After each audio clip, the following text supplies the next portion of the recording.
Insiden kecelakaan antara kereta api dan truk terjadi di perlintasan kereta di Kota Blitar, Jawa Timur pada Selasa malam. Truk Fuso yang mendadak mati saat berada di tengah perlintasan tertabrak kereta hingga kondisi truk rusak parah. Terjadi trouble. Inilah rekaman video yang diambil oleh warga saat sejumlah orang berusaha mendorong truk Fuso yang macet saat melintas di perlintasan Jalan Imam Bonjol, Kecamatan Senan Wetan, Kota Blitar, Jawa Timur. Namun naas, upaya mendorong truk tersebut dari tengah perlintasan gagal sehingga tabrakan antara kereta dengan truk Fuso tak bisa dihindarkan. Akibat tabrakan ini, truk terseret hingga terpental sejauh 3 meter dari lokasi tabrakan. Berdasarkan keterangan saksi, truk yang semula melintas dari arah utara tetap melaju saat palang pintu mulai tertutup. Namun naas, mesin truk tiba-tiba mati saat berada di tengah perlintasan sehingga sopir langsung keluar dan meminta bantuan warga. Terus palang itu mau nutup, perkiraan kalau ditutupkan itu masih sampai tengah-tengahnya si bak. Akhirnya si truknya itu berusaha disuruh melewati rel, ternyata mau melewati rel itu sudah tidak bisa.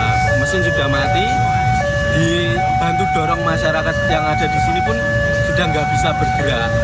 Ya menolong untuk mendorong truk untuk supaya mundur, ternyata sudah nggak bisa bergerak truknya. Akhirnya semua yang mendorong dengan lari dari menjauh dari si truk. Tidak ada korban jiwa dalam peristiwa ini, namun kondisi truk rusak parah. Polisi pun telah melakukan evakuasi dan penyelidikan atas peristiwa kecelakaan ini. Dari Blitar, Jawa Timur, Yoyo Agusta, iNews melaporkan. Selain fokus pada penanganan medis, pemerintah juga berencana melakukan percepatan pembangunan infrastruktur pengamanan di titik-titik perlintasan kereta api yang padat penduduk agar kejadian serupa tidak terulang kembali. Presiden Prabowo Subianto memberikan perintah kepada jajarannya untuk melakukan perbaikan lintasan kereta, membangun pos penjagaan hingga flyover pada perlintasan sebidang jalur kereta api. Terdapat 1.800 titik yang akan diperbaiki di wilayah Pulau Jawa. Presiden mengakui bahwa pemerintah perlu melakukan evaluasi menyeluruh terhadap protokol keselamatan, sistem sinyal dan prosedur operasional di semua stasiun dan jalur kereta api di Indonesia. Untuk itu pemerintah menyiapkan anggaran sebesar 4 triliun rupiah untuk perbaikan perlintasan, pembangunan pos penjagaan hingga flyover di 1.800 titik perlintasan kereta api. Keselamatan publik adalah tanggung jawab bersama yang memerlukan dedikasi berkelanjutan dari seluruh pihak. Di Jawa ada 1.800 titik yang juga lintasan seperti ini. Ini dari zaman, saya kira dari zaman Belanda ya sudah beberapa puluh tahun. Sekarang ya sudahlah, kita selesaikan semua itu. Saya sudah perintahkan segera kita akan perbaiki semua ya lintasan tersebut ya. Dengan langkah komprehensif ini, komitmen untuk meningkatkan infrastruktur transportasi kereta api menjadi lebih aman dan efisien telah dinyatakan sebagai bagian dari agenda reformasi transportasi nasional.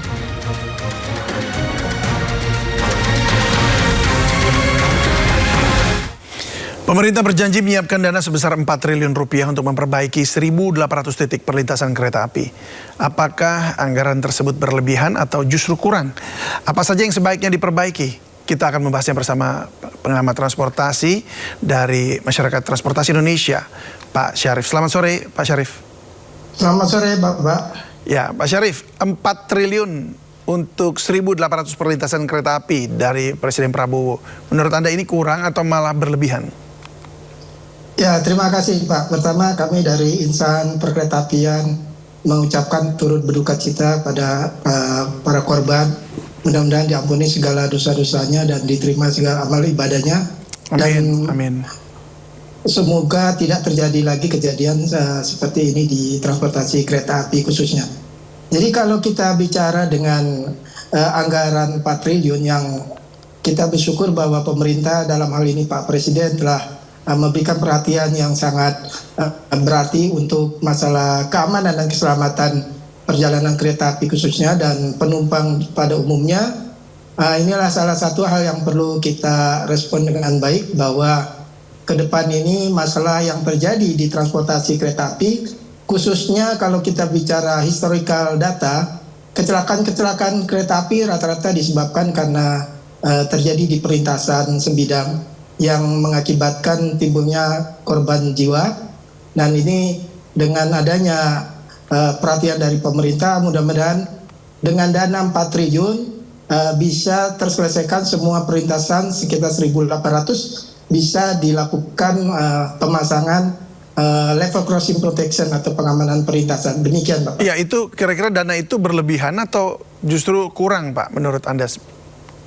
Ya, dengan 4 triliun ini perlu kita sikapi dan kita hitung ulang berapa biaya yang diperlukan untuk satu perlintasan. Karena kalau kita bicara perlintasan itu ada beberapa jenis. Yang pertama ada otomatis, kedua semi otomatis, dan ketiga manual.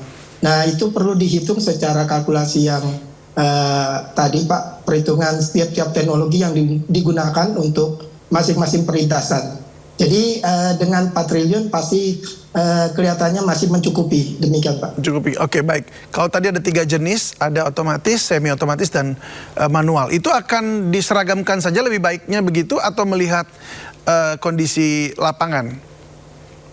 Kalau teknologi itu kita lihat pertama dari kondisi lapangan, karena perlintasan sebidang yang kita sebut sebidang itu karena berinteraksi antara jalan rel dengan moda transportasi darat lainnya di kendaraan roda 4 atau roda 2. Jadi tergantung dari lokasi dan sistem persinyalan yang dipasang yang ada di perlintasan tersebut.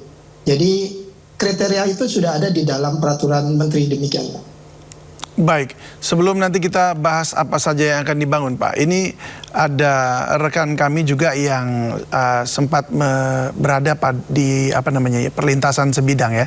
Kita akan lihat seperti apa di sana, di salah satu palang pintu di kawasan Roxy Cideng, Jakarta Pusat. Kita akan saksikan informasinya. Pemirsa, perlintasan sebidang tanpa palang kereta api masih banyak ditemukan di wilayah Jakarta. Salah satunya yakni di kawasan Roxy Cideng, Jakarta Pusat. Kalau dilihat, ini dampak jalan raya dengan perlintasan kereta api jaraknya hanya kurang dari 1 meter. Itu cukup membahayakan bagi Anda yang hendak melintas, terutama bagi para pengendara sepeda motor, kemudian para pejalan kaki yang saat ini masih banyak nekat menerobos. Tentunya ini sangat beresiko dan juga rawan kecelakaan. Tak hanya itu, pos penjagaan dan juga petugas nampaknya belum ada di perlintasan ini, sehingga warga pun secara swadaya begitu untuk mengingatkan apabila nantinya ada kereta yang hendak melintas di kawasan Roxy Cideng, Jakarta Pusat ini. Tak hanya itu, pemirsa, kalau dilihat memang saat ini dari arahan Presiden Prabowo Subianto akan memperbaiki sebanyak 1.800 perlintasan kereta api yang ada di Indonesia. Kucuran dana 4 triliun disiapkan tentunya untuk penanganan perbaikan lintasan kereta api, dan ini kita menjadi harapan bersama tentunya agar menekan kecelakaan yang terjadi di perlintasan. Dan bagi Anda yang hendak melintasi kawasan perlintasan tanpa palang pintu kereta ini, kami harapkan untuk menjaga jarak aman minimal adalah 1 bodi kendaraan bermotor. Dan tentunya bagi Anda juga terus meningkatkan kewaspadaan dan patuhi rambu-rambu lalu lintas. Dari Jakarta Pusat, Anissa Rizkia, Damar Wicaksono, iNews melaporkan. Baik, saya kembali ke Pak Syarif. Kalau lihat tadi perlintasan tadi itu, apa yang perlu dibangun dengan situasi yang seperti itu?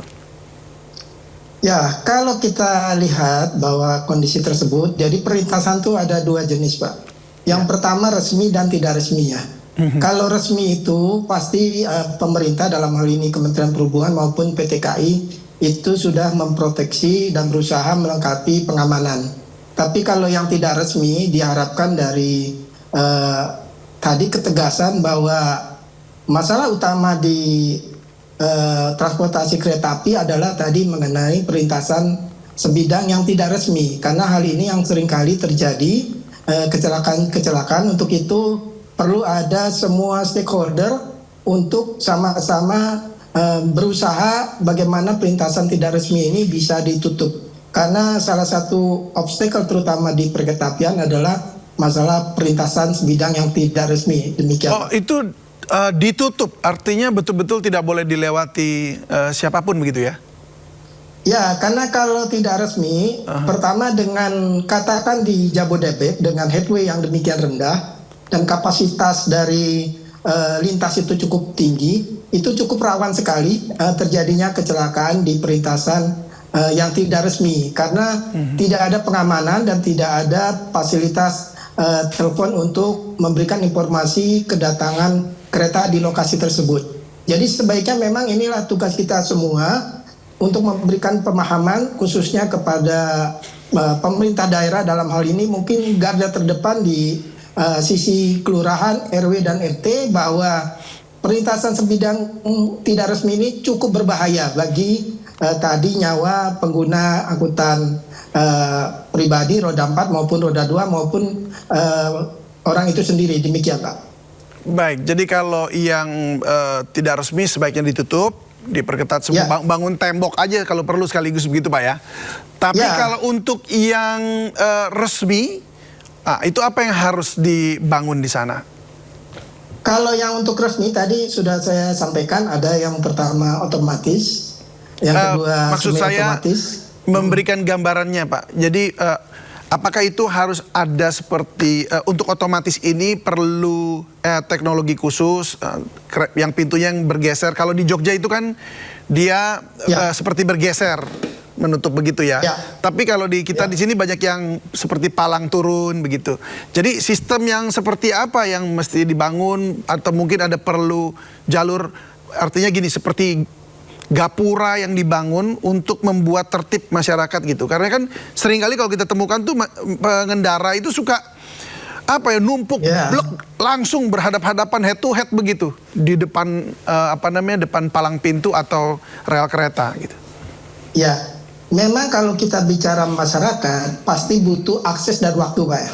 Pasti itu mereka berusaha mengejar waktu untuk keperluannya mereka sendiri. Dan kedua akses, tapi edukasi terhadap bahaya perlintasan itu sendiri pun harus segera mereka pahami ke masyarakat. Nah fungsinya itulah lewat media-media seperti elektronik maupun media cetak lainnya maupun lewat penyampaian di garda terdepan di kelurahan maupun RT dan RW.